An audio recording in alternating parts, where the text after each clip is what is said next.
Good evening. It's Saturday the 2nd of July. It's just past 6 o'clock and welcome to Wyke Regis TV's weekly Saturday news programme. Thank you for joining me.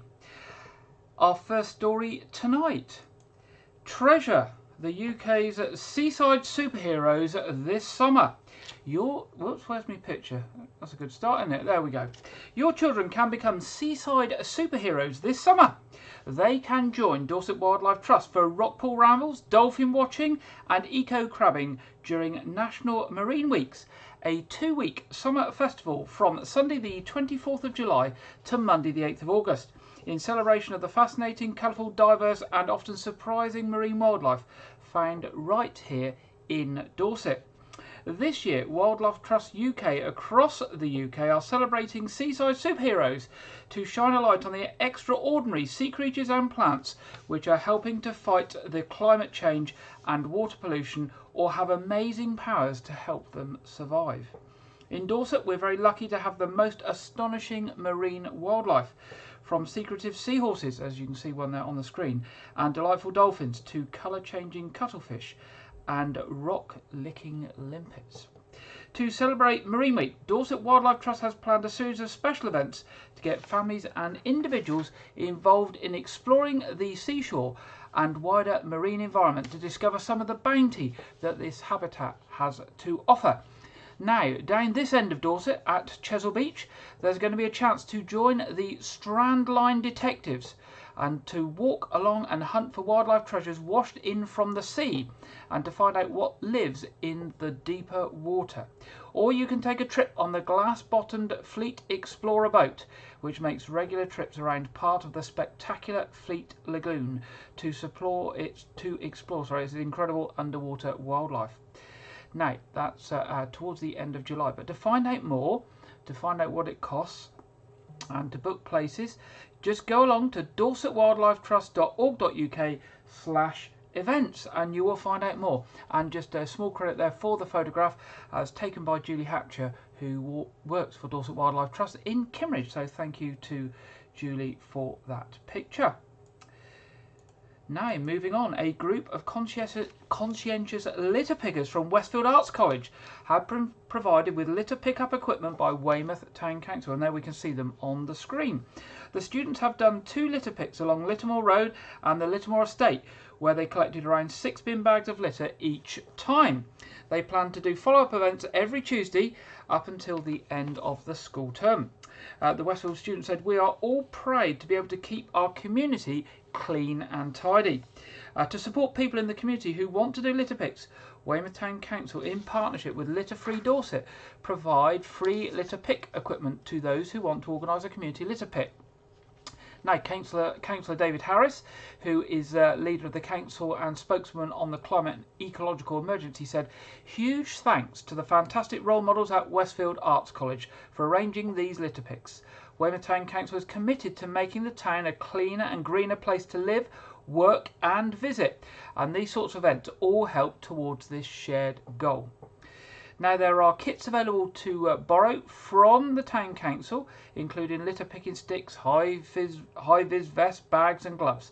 And you can find out more about that by visiting Weymouth Town Council's website, or you can phone them up on 01305 239 839. That's 01305 239 839.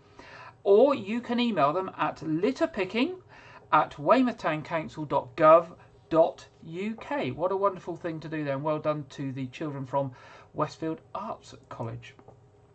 Now, there are renewed hopes that a community leisure centre could be saved as a date for plans to be approved by the council approaches. A meeting of the Dorset Council Place and Resources Overview Committee on the 28th of July will consider the proposals. Now, this is all about the Redlands Community Sports Hub. Interested party Active Dorset say they are currently anticipating to take over both the outdoor and indoor facilities, and they will continue to run them at Weymouth Redland Community Sports Hub as it waits for approval from the council, as well as Weymouth College and the Active Dorset trustees. A spokesman for Active Dorset said, although much work is still ongoing and all the plans are subject to council approval as well as approval by both Weymouth College and Active Dorset trustees, we currently anticipate that both outdoor and indoor space at Redlands will remain open. All the current user clubs have been working with us to achieve as seamless a transition as possible, while also looking to grow their numbers and get used to the new trusted key holder booking approach. In due course, more information will be able to be shared, including the future plans. So we obviously wish Active Dorset and all the users of Redlands Community Sports Hub good luck with finalising those plans and keeping that wonderful facility open for the groups that currently use it, and of course people in the future. Now, free activities and events have been launched today in Dorset libraries for children aged 4 to 11. This summer, children aged 4 to 11 can visit any of the 31 libraries operated by Dorset Council, including 8 community managed libraries, to meet the Gadgeteers and to get involved in a science and innovation themed summer reading challenge. And you can see the artwork that will be appearing around the libraries on the screen now. Through taking part in the challenge with free materials from Dorset Library Service and online via the challenge website, children will be able to join 6 fictional Gadgeteers, the characters brought to life by children's writer and illustrator Julian Beresford. They use their curiosity and wonder to understand the science behind a whole range of interests, from fashion and technology to cooking and music. Through an exciting book collection and accompanying activities, the Gadgeteers will help to spark children's curiosity about the world around them and encourage them to feed their imagination over the summer holidays. They will be boggled by brilliant facts, gaze at the stars, and be inspired by tales of creativity and invention, with plenty of great options across picture books, early readers and middle grade books. There's lots to keep children busy. Now, the Dorset Library Service always do wonderful things like these, and this is just the latest thing out for this summer for children aged 4 to 11. So do pop along to their website. You can find them on the Dorset Council website at www.dorsetcouncil.gov.uk. Excuse me. Select the Libraries tab and then look out for the Summer Reading Challenge link. Excuse me while I just have a swig of water before my frog in my throat takes over. So that's the Gadgeteers there. Now, a public protection order comes, a public spaces protection order comes into force today. Well, actually yesterday I think it was. It prevents people from lighting fires, including barbecues, fireworks, lanterns and campfires in many areas across Dorset. Dorset Council is working with the Forestry England and Dorset Wiltshire Fire Service to protect countryside areas, including heathlands, forest and coastline, from the devastation that unattended naked flames can cause. And of course, we've had many stories over the months here about fires. Of course, just over 2 years ago, the 220 hectare of heath and forest was destroyed by a wildfire at Wareham Forest. Started by discarded disposable barbecues, the fire blazed for 3 weeks and took 150 firefighters and 4 million litres of water to extinguish. And it's going to take a decade for the area to regenerate. Over the last 2 years, there have also been a series of injuries and safety concerns caused by barbecues used along the coastline and public spaces. Dorset Council and its partners are working together to help ensure that all visitors are aware of the new law and the reasons for it. Anyone found to be breaking the new restriction will be liable for a £100 fine, and all banned items will be confiscated. There is clear signage at all the areas where the public spaces protection orders have come into force.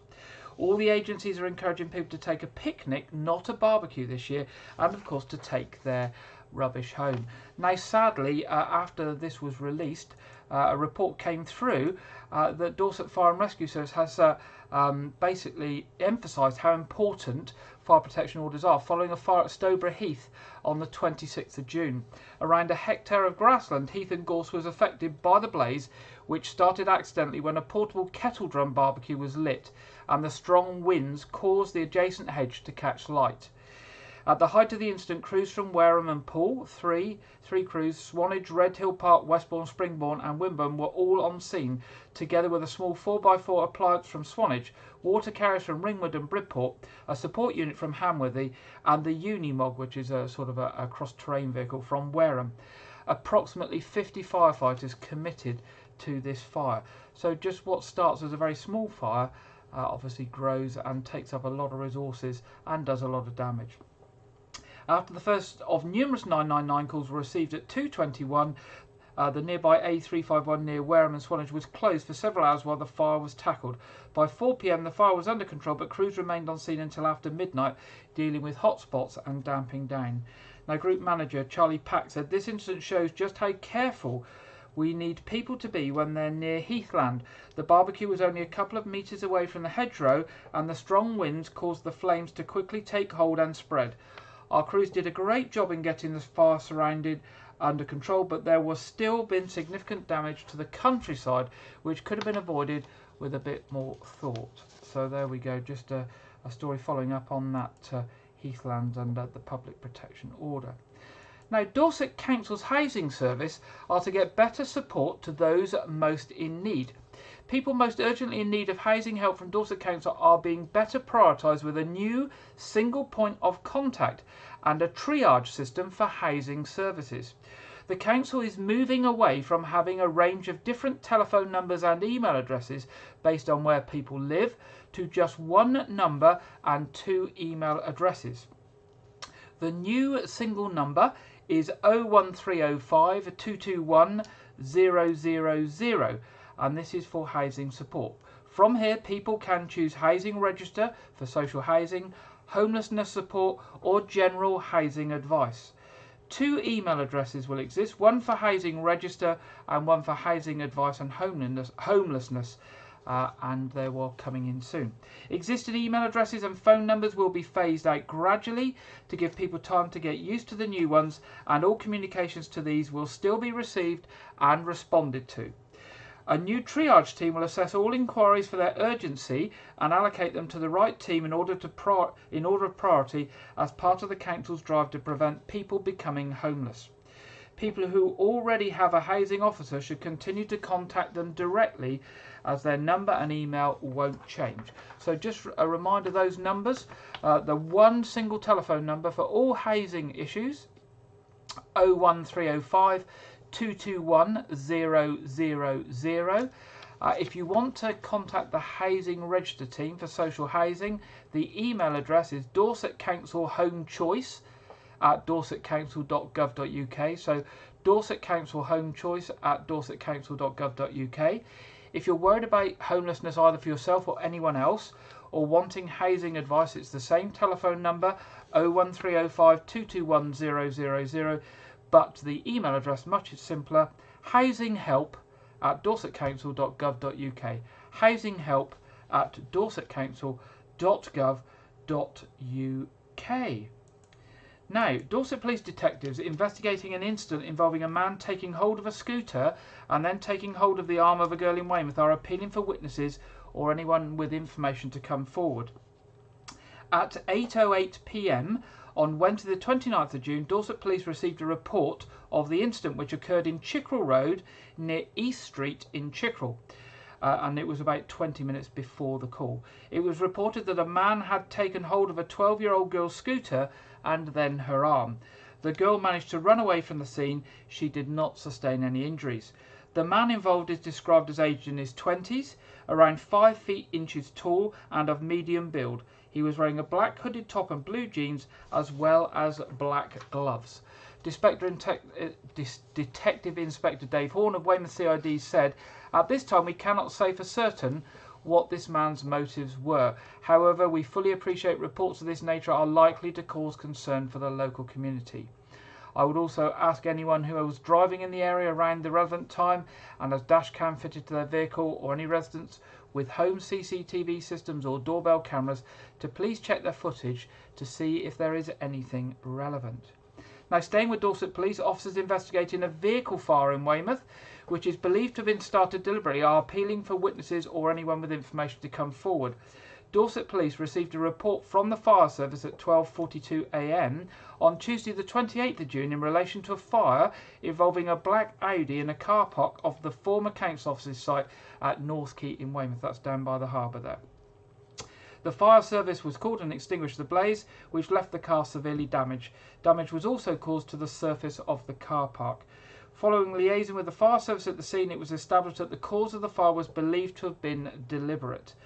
Now, if you've got any information about that or that previous incident in Chickerell Road, usual numbers for Dorset Police with any CCTV footage, dashcam footage, etc. is 101 on the telephone.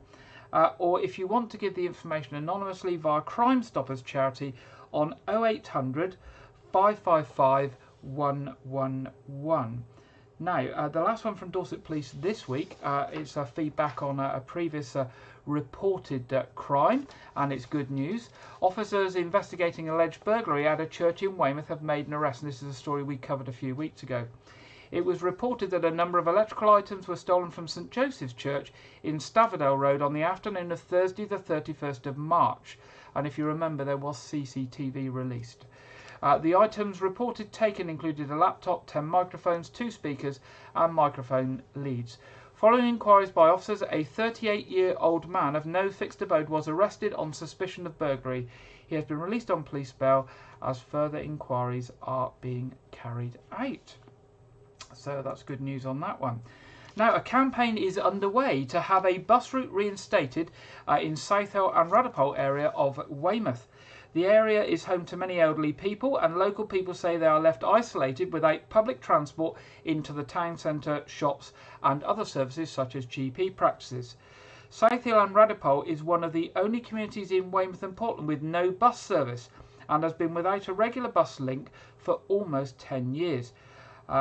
Since first service withdrew as it was not financially sustainable. Other services tried over the last 10 years, including community bus service, which finally stopped in 2020 due to the pandemic.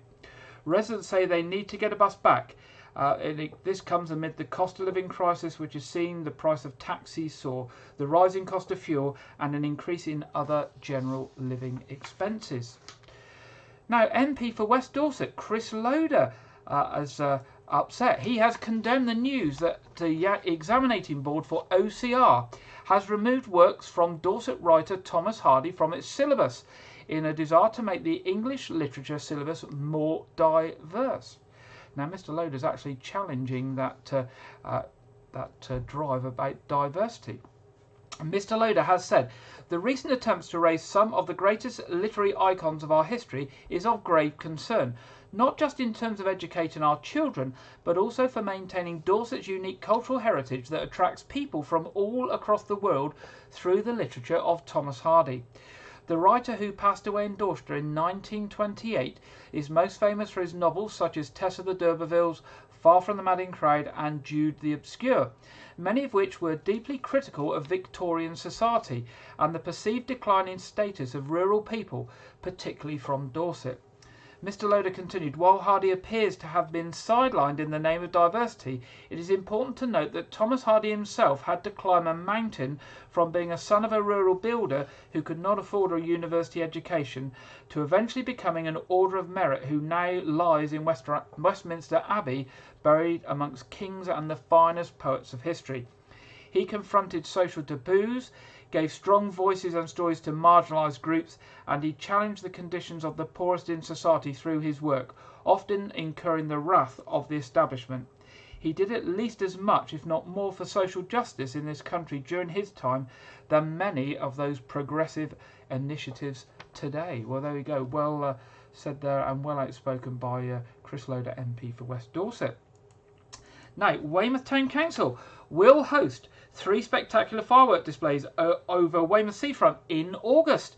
The three free, God, that's a difficult one, isn't it? The 3 free events will take place every other Monday in August. That's the 1st, the 15th, and the August bank holiday weekend on the 29th. The displays on the 1st and the 15th will be lower noise displays, with all 3 displays starting at 9:30 p.m. And I'm really pleased with the lower noise displays, having got 2 dogs, one of which who doesn't like noisy fireworks. Councillor Anne Weaving, Mayor of Weymouth Town Council, said the fireworks on Weymouth seafront always create a fantastic atmosphere throughout the town for residents and visitors. I would encourage people to make an evening of it and support our local hospitality venues prior to the displays.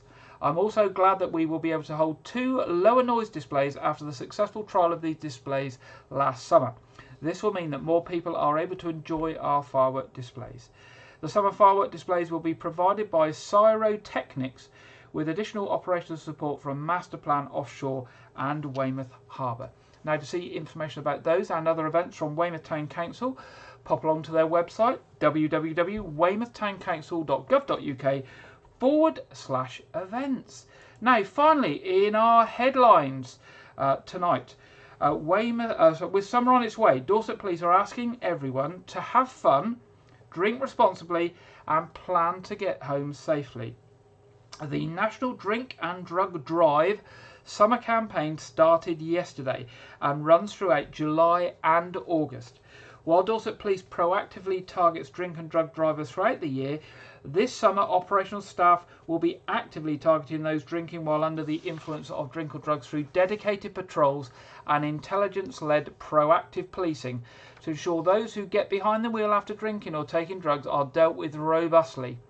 Each year, almost 1,000 people fail a breath test at the roadside, with a further 300 people being arrested for driving whilst under the influence of drugs. With Dorset's roads seeing 321 people killed or seriously injured last year, it is vital they tackle all causes of collisions to ensure the county is a safe place for all. It is a choice to get behind the wheel when you have been drinking or taking drugs, and there is always an alternative. This year, Dorset Police want everyone to plan how they are going to get home before they enjoy a few drinks in the pub garden, a Pimm's at the barbecue, or a night out with friends. The heat also affects the way the body reacts to alcohol and drugs, so if you know you are off out to meet friends or family and could potentially enjoy a few drinks, don't forget to plan ahead on how you're going to get home. Well, there you go. That completes the headlines this week. Now, last week we interviewed Helen Toft, who was the Green Party candidate, or is the Green Party candidate in the Wyke Regis by-elections, which happened this week on the 7th of July, that's Thursday. We're very grateful for Helen for taking the time to come and speak to us. Now, we had sent similar invites to Steve Brown, the Labour candidate, and Joanna Dickinson, the Conservative candidate, but both have actually declined to be interviewed as they are both too busy to speak to us. However, Steve Brown, the Labour candidate, did send us a statement, which one of our team has recorded, and we're going to play that to you now. The following statement was submitted by Steve Brown, who is the Labour candidate standing for election in the Wyke Regis ward, in the Town Council election on the 7th of July. We are reading the statement on Steve's behalf. Thank you for your invitation to wykeregis.tv. Unfortunately, I can't join you for this Saturday broadcast because of long-standing family arrangements. I do want to hear from residents, and I will be out and about in election week. Firstly, I'd like to thank Becky Blake as outgoing councillor for her hard work and wish her all the best for the future. To introduce myself, I'm from West Bromwich originally, and have worked almost all my life in hospitality. I started out working behind a bar and went on to run pubs, restaurants, and a hotel. I believe you should be a responsible employer, stay one step ahead, pay well and offer a job that means something to your team. I'd bring that commercial experience to the council. Council tax should be low, and it should be spent wisely. I support Weymouth Town Council in its work to get more funding for our town centre and in its grants for local community groups. If elected, I will work on local issues as a priority. Too often, it feels as if we are done to by the powers on high. Time and again, residents raise concerns about housing, traffic, antisocial behaviour, and parking. I'll speak up for Wyke. I am strongly against plans for the Portland Waste Incinerator. This will pollute our environment and bring even more traffic to Portland Road. I have successfully campaigned to defeat a similar scheme in the past. For our children and for our children's children, we have to get more affordable housing for the town, and we have to get green jobs in the fight against climate change. If you have any questions, please do get in touch. I'm on 07931 135233 and wykebrown@gmail.com. I look forward to hearing from you. There we go. That's Steve Brown, a statement from Steve Brown, who is the Labour Party candidate for the by-election in Wyke Regis. Now, as we say, it is this Thursday, the 7th of July. And my encouragement is that to everyone in Wyke Regis to exercise their vote and obviously to consider who they're going to vote for. Now, you've seen Helen, you've heard from Steve, and hopefully you've had leaflets through your door from all three candidates, and maybe you've had the opportunity to meet some of them on your doorstep. So use all of that information from us, from the leaflets, from meeting candidates, and consider who you want to vote for and to exercise your vote. Because of course, once the election's gone and somebody's in, it's too late. And the votes are there for us to make sure that we choose the person we want to represent us here in Wyke Regis. I'd like to offer all my good luck to all three candidates, and I'll look forward to find out who gets elected. Now, our second story this week comes from regular contributor Janet Hall, who's been out for the day in Dorset exploring one of my favourite local attractions, and also a place that does great conservation work. She's been to Monkey World. So we're going to go over to Janet's report and see how she got on her visit to Monkey World.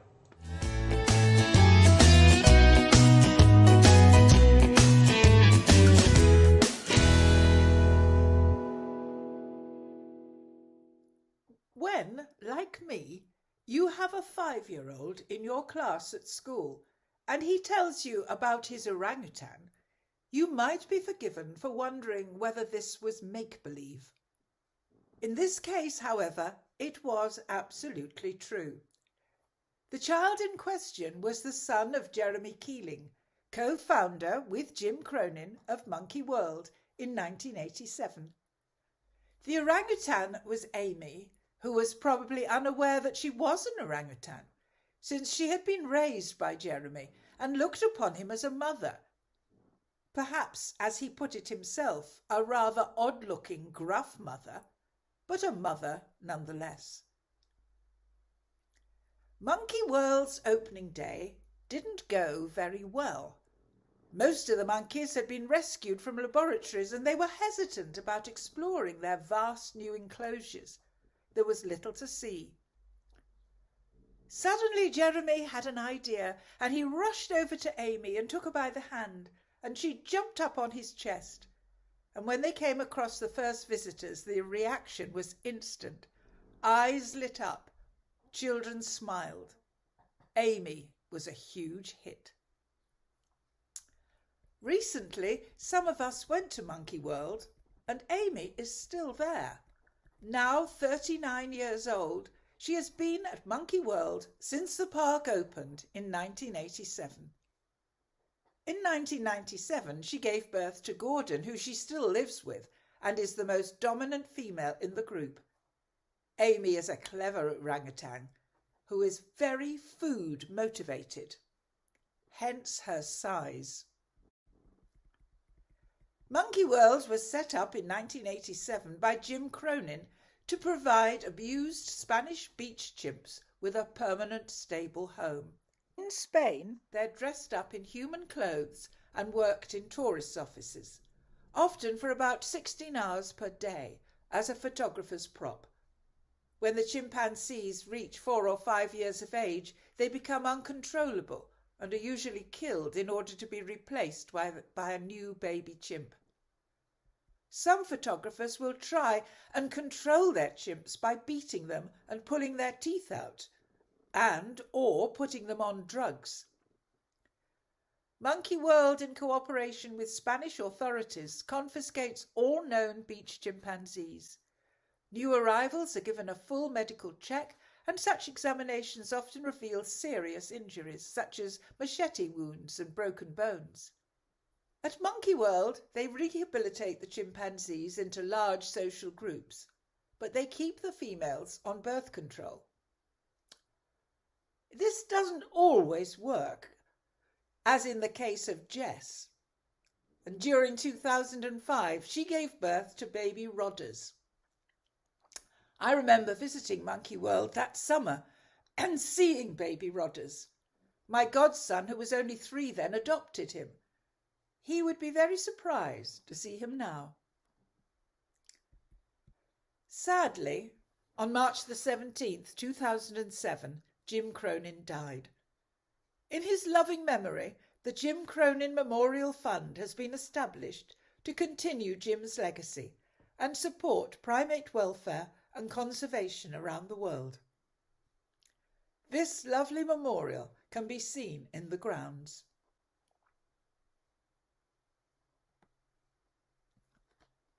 So if you want a really lovely day out and great adventure playground, why not go to Monkey World? We had a lovely time. Bye for now.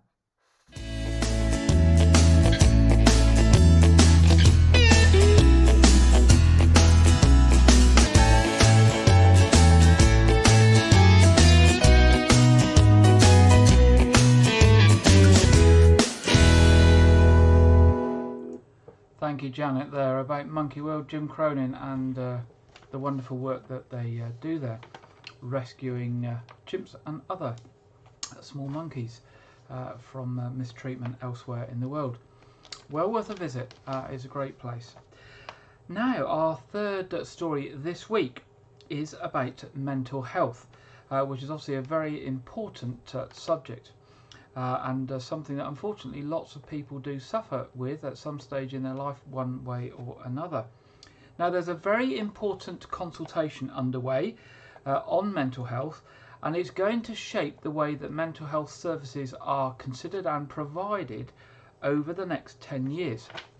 So our reporter Lydia has been looking at this for us this week. 1 in 4 people will experience a mental health problem of some kind each year in England, with 1 in 6 people experiencing a common mental health problem like anxiety or depression in any week. Anxiety and depression are the most common form of mental health problem, with traumatic stress and personality disorders, and lots of others not far behind. The government are currently consulting on improving mental health provision and outcomes for patients, and this is a key part of their commitment to level up and address unequal outcomes and life chances across the country. The government has committed to develop a new cross-government, 10-year plan for mental health and well-being for England to support this objective. They want to ensure their new plan responds to the public's priorities and sets out what we can all do as a whole society to drive better outcomes. We all have mental health, and all have a part to play in changing things for the better.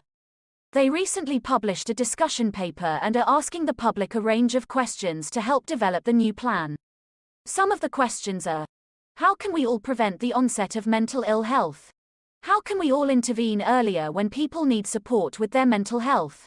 How can we improve the quality and effectiveness of treatment for mental health conditions? How can we all improve support for people in crisis? The easiest way to participate in the call for evidence is by taking part in an online survey. The closing date is approaching fast. It is the 7th of July, so if you want to take part, now is your chance. The website is now up on screen. We are now going to hear from Dr. Nighat Arif, a GP who has been on our screens regularly on Breakfast TV. Dr. Arif tells us how she suffers sometimes, and she wants to encourage us to get involved in the consultation and have our say. So I suffer a lot from being overwhelmed and anxious at times, and that makes me feel panicked. I feel a lot of imposter syndrome creeps in as well, and I feel quite isolated because I feel I can't share that with other people because of my role as a doctor, where I'm meant to have all the answers, and sometimes I just don't have the answers. It's really important to talk about your mental health because, as I said, I sometimes feel isolated. So to remove the element of isolation, you need to verbalize how you're feeling and what you're thinking. And if that is the thing that you need, it allows your anxiety levels and your heart palpitations or feelings of panic to decrease, and actually can, on a physical basis, lower your blood pressure as well. So not only does it reduce your mental anxiety, it also has a physical benefit for you as well. If you or someone that you know has suffered from mental ill health, we'd love to hear from you. You can head over to the gov.uk website and share your experiences and thoughts by shaping the 10-year mental health plan.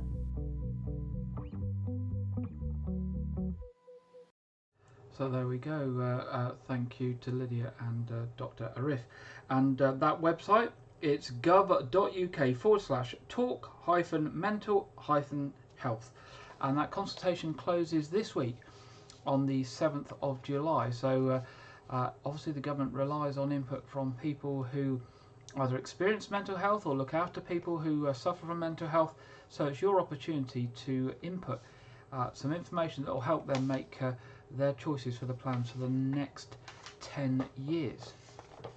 Now it's time in the program to see what's in store for us on the weather. And first, the national weather outlook. And this week we're joined by Alex Deakin from the Met Office. Hello, welcome to your latest national weather update. More showers to come through the weekend. There are signs of things turning a bit drier though next week. Before then, there will be some late showers though across East Anglia and the southeast, and elsewhere the showers will only slowly fade. So if you're heading out on Saturday evening, be prepared for a downpour, and also be prepared for those temperatures to be dropping away, a cooler, fresh start to Sunday. Many will start dry on Sunday with good spells of sunshine, certainly across the east. A few showers further west, and then look at that. The showers just get going again as we go through the day. Again, some heavy ones likely. Most likely to see a downpour over northeast England and eastern parts of Scotland on Sunday afternoon. However, at the same time, further west, the showers fading, so a good chance that Sunday afternoon will be dry for Northern Ireland, some sunshine for the west coast of Wales, and actually the southwest of England, mostly dry throughout Sunday. Temperatures, well, again, only mid to high teens generally across the north. Further south, we might again just get over 20 degrees Celsius, but only around about average for this time in July. However, if you're after something drier and warmer, there are some positive signs on the horizon, and by on the horizon I mean out in the Atlantic, because this area of high pressure is slowly toppling in, and it will bring a drier week next week. All the while, weather fronts are dancing over the top of it, bringing some cloud and showery rain to parts of northern and western Scotland. But for many, this area of high pressure promises drier, brighter and slightly warmer weather as we go through next week. For more on that and for the details throughout this weekend, make sure you stay up to date by following us across social media. Thank you very much there, Alex, for that weather forecast, and we'll look at what the week has got ahead for us. And following what Alex said, actually, with that high coming in from the west, we should see it getting warmer towards the end of the week, but a bit unsettled and changeable at the start of the week, but getting warmer as we get towards next weekend. Good growing weather, a bit of rain and some sunshine, really good for that growing at the moment, as you can probably tell with your grass that grows and all the weeds that are growing at the moment. Okay, let's look at the traffic and travel this week. Now, there are roadworks with traffic lights this coming week on Dorset Road. That's the old section of Dorset Road that you used to travel up to go to Dorset, and Preston Road notified. Other roadworks notified not too bad this week: Stainforth Close, Esplanade Row and Friar Wadden Lane. Also, particularly tomorrow, they've been on today and again tomorrow, speed restrictions at Knights in the Bottom on the Chickerell to Portersham Road due to the Chickerell Steam Fair. So that's Knights in the Bottom there. Going to be quite busy, but also you need to take care as people are turning in and turning out of the Steam Fair. On the trains, there are nothing too drastic affecting services directly from Weymouth.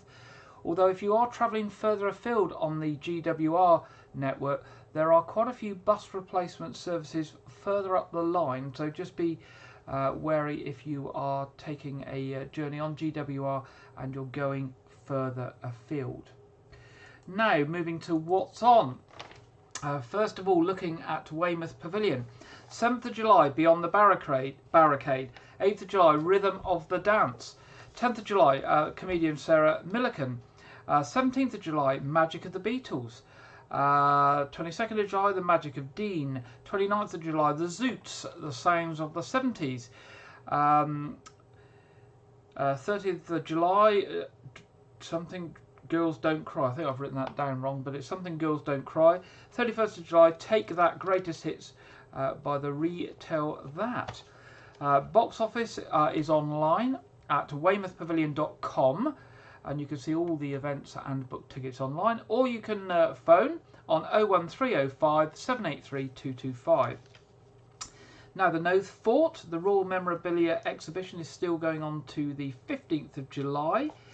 On the 9th of July, they've got the Mikado being done by Opera Anywhere. 16th of July, the Shadossi Outdoor Family Show. And the 23rd of July, the Victorian Weekend. Royal Manor Theatre have got their Not Quite Aladdin pantomime on July the 9th and 10th. Tickets for that box office is 033 3666 3366 or www.royalmanortheatre.co.uk. Something else that's coming up on 9th of July at Emmanuel Church South Hill, Weymouth. There's going to be a concert by 3 choirs, the Quangle Wangle Choir, Wackapella and the Live Wire Choir. Tickets are £8 on the door, or you can get them through the Quangle Wangle Choir website. So if you just type in Quangle Wangle Choir, you'll get to their website and you can buy tickets online. Now, in respect to church services in Wyke Regis this weekend, regular services at All Saints Church tomorrow. 0800 All Saints is a communion service. The 9:30 service is a family-friendly cafe church, which is a more informal style of worship. Short, informal style of worship, starting with breakfast first. Can't be bad. And then services at St Edmund's Church at Lane House, 11 o'clock is a communion service. That's all the what's on bits and pieces. Now we get to our film review, and we're joined by regular contributor Andrew Wright, who's now going to join us for this week's film review. Over to Andrew. Welcome to Wyke Regis TV Film Review and Preview. I'm Andrew Wright. This week, the third film in Sony's Spider-Man universe was released on home video. Morbius stars Jared Leto as the titular Spider-Man villain and features a cast that includes Doctor Who's Matt Smith and Fast and Furious's Tyrese Gibson. This film is not widely anticipated due to the delays of the pandemic, as well as Jared Leto's involvement being a red flag for the fandom. The film underperformed at the box office and was subject to negative reviews from critics. So I went into this film with low expectations, and the film really didn't improve on them, as I felt the film suffered from poor writing as well as bad acting from the cast, in particular lead actor Jared Leto.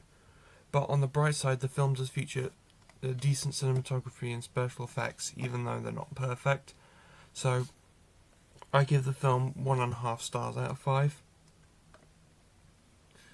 This week, the latest film in the Marvel Cinematic Universe, Thor: Love and Thunder, had its world premiere at the El Capitan Theatre in Hollywood, and is continuing its world press tour ahead of its UK release on July 7th. Thor: Love and Thunder stars Chris Hemsworth as the titular Marvel hero. At the lead of a returning cast, it includes Tessa Thompson and Taika Waititi, as well as actors Natalie Portman and Jamie Alexander, who return after not appearing in the previous Thor film.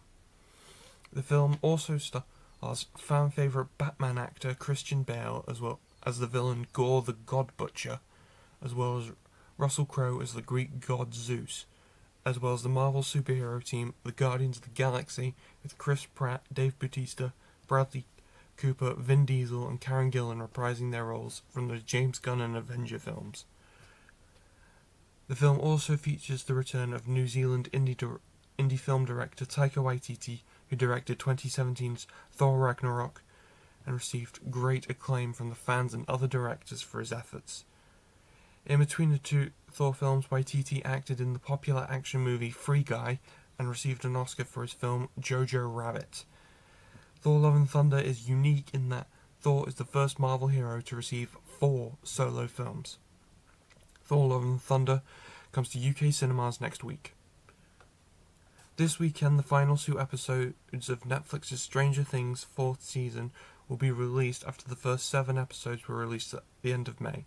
Stranger Things features an ensemble cast featuring 80s and 90s movie star Winona Ryder, as well as David Harbour and now established actors Millie Bobby Brown and Finn Wolfhard. Stranger Things is a fan favourite Netflix show as it features brilliantly blended genre elements such as horror and 80s coming-of-age stories, featuring inspiration from many classic 80s sources such as Stephen King novels. Fans are anticipating these 2 new episodes, currently scheduled to run for a combined time of 4 hours, ahead of the 5th and final season in the coming years. Be sure to check it out. This weekend, the long-awaited sequel to 2015's Minions film arrives after 7 years. 2 of those wakeful years were caused by pandemic production delays.